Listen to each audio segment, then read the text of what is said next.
Not long ago, I watched a senior leader present to a room full of people. He looked good. He sounded confident. His slides were clean. He spoke for nearly 30 minutes without losing his composure. And when he finished, the room applauded. I walked out thinking he was good. Then someone asked me, what was his main point? And I stood there. I couldn't answer. For 30 minutes, I had listened to every word, and I could not tell you what he wanted me to walk away with. That moment stayed with me because this wasn't an amateur. This was a senior, experienced professional, and somehow, with all that competence, nothing landed. So the question I want to explore with you today is this: what separates a speaker people remember from one they forget the moment they leave the room? Stay with me, because by the end of this video, you'll have your answer.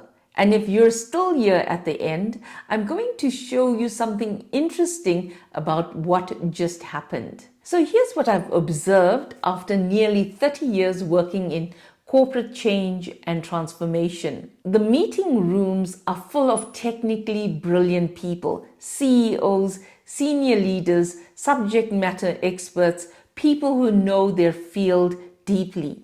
And many of them have the same problem.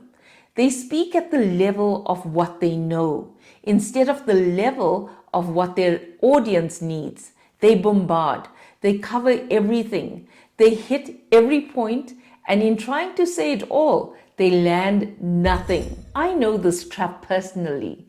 I'm not someone who can present off the cuff. I need to know my story before I walk into a room.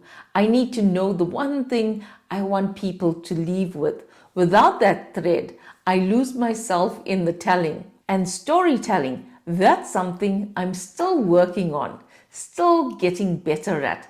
I say that because I want you to know this isn't a video from someone who has it all figured out. This is from someone who has spent years studying what works and what quietly destroys an otherwise good presentation. I learned something about storytelling long before I understood what I was learning. In my early 20s, I had the unusual experience of working with politicians. This was South Africa, post-apartheid, a country trying to find itself. After long days of work, traveling, meetings, sessions across the country, we would sit down for dinner, and then the stories would begin. People from different sides of history, some who had been underground, some who had served the previous government. People whose paths had been shaped by completely different beliefs and completely different pain. And here I was, a youngster, sitting at that table past midnight, completely unable to leave, not because I agreed with everything, not because I understood everything, but because they could tell a story. They didn't lecture, they didn't present facts. They took you somewhere. They made you feel the weight of the decision, the fear of a moment, the humanity behind a headline. Time disappeared. That's what a story does. It makes time disappear. And I remember thinking, even then, without the words for it, this is a skill. This is something rare. Steve Jobs understood this better than almost any business leader of our generation. When Apple launched the iPod in 2001, he didn't open with technical specifications. He didn't say we built a 5 gigabyte MP3 player with superior audio compression. He said, 1,000 songs in your pocket. That's it. One line, one image, anyone could feel it. The technical reality hadn't changed, but the story, the human translation of that reality made it land.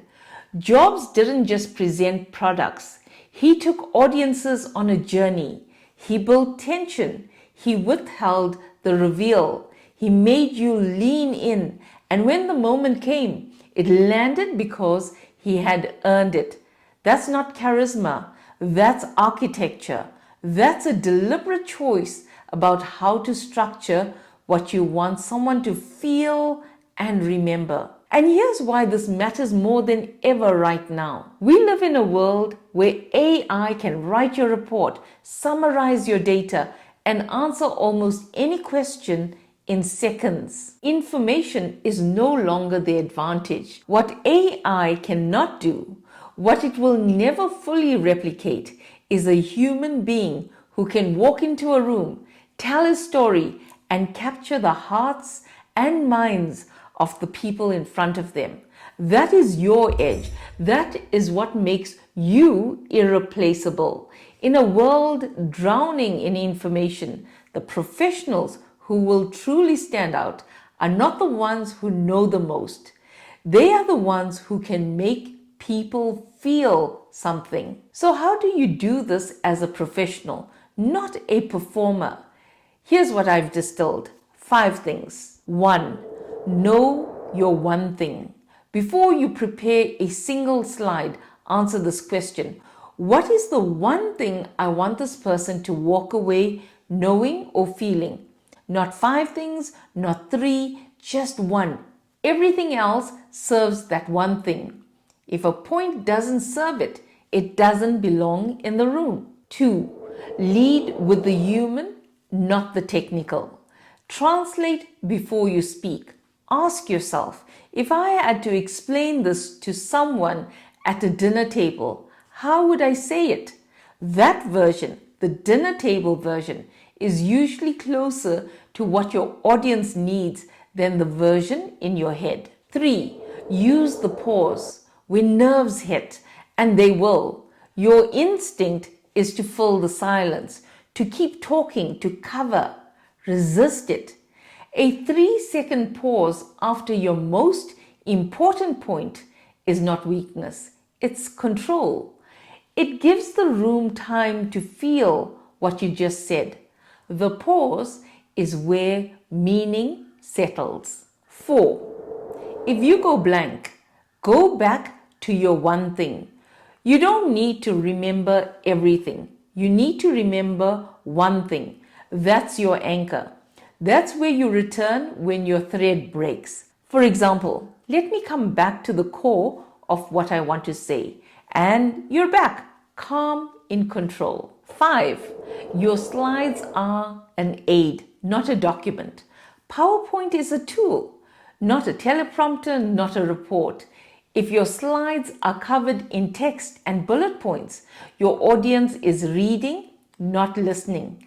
And the moment they're reading, you've lost them. You're presenting to the top of their heads. So keep it simple. At most 3 bullet points, a powerful image, a single graph, something that supports what you're saying, not something that says it for you.